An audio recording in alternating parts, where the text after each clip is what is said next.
నమస్తే welcome to సాక్షి ఎడ్యుకేషన్.com. ఆర్థిక మంత్రి నిర్మలా సీతారామన్ ఈ రోజు మధ్యంతర బడ్జెట్ ను ప్రవేశపెట్టారు. నిర్మలా సీతారామన్ వరుసగా 6వ బడ్జెట్ ను ప్రవేశపెట్టారు. 2024లో జరగనున్న సార్వత్రిక ఎన్నికలకు ముందు మోదీ ప్రభుత్వం ప్రవేశపెట్టిన చివరి బడ్జెట్ ఇదే. బడ్జెట్ ప్రసంగంలో కీలక అంశాలను ఓసారి చూద్దాం.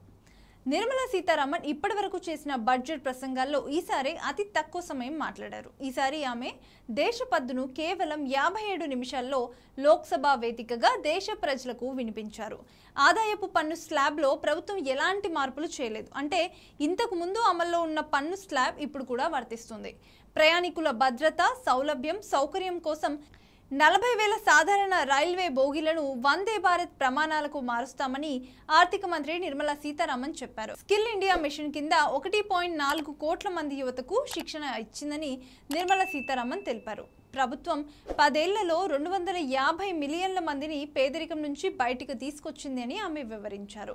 వచ్చే 5 ఏళ్లలో భారత్లో అపూర్వమైన ఆర్థిక వృద్ధి ఉంటుందని ఆర్థిక మంత్రి స్పష్టం చేశారు. 2047 నాటికి దేశాన్ని అభివృద్ధి చేయాలని ప్రభుత్వం లక్ష్యంగా పెట్టుకున్నట్లు ఆమె చెప్పారు. రక్షణ ప్రయోజనాల కోసం డీప్ టెక్ ని బలోపేతం చేసేందుకు ప్రభుత్వం కొత్త పథకాన్ని ప్రారంభించనుంది. అర్హులైన మధ్యతరగతి వర్గాలకు సొంత ఇల్లు నిర్మించుకునేందుకు ప్రభుత్వం సహాయం చేస్తుందని వెల్లడించారు. సబ్కా సాథ్ సబ్కా వికాస్ కోసం ప్రభుత్వం కృషి చేస్తుంది.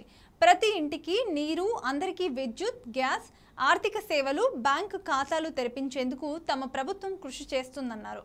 ఆహార ధాన్యాల సమస్యలను పరిష్కరించామని, 40 కోట్ల మందికి ఉచితంగా ఆహార ధాన్యాలు అందించామని ఆర్థిక మంత్రి తెలిపారు. స్వయం సహాయక సంఘాల విజయం వల్ల 1 కోటి మంది మహిళలు లక్షపతి దీదీలుగా మారేందుకు సాధికారత కల్పించామని పేర్కొన్నారు. ప్రత్యక్ష, పరోక్ష పన్నుల్లో ఎలాంటి మార్పులు లేవు. దేశంలో పర్యాటక రంగంలో ప్రభుత్వం గణనీయమైన పెట్టుబడులు పెడుతుందని ఆర్థిక మంత్రి నిర్మలా సీతారామన్ తన మధ్యంతర బడ్జెట్ 2024 ప్రసంగంలో తెలిపారు.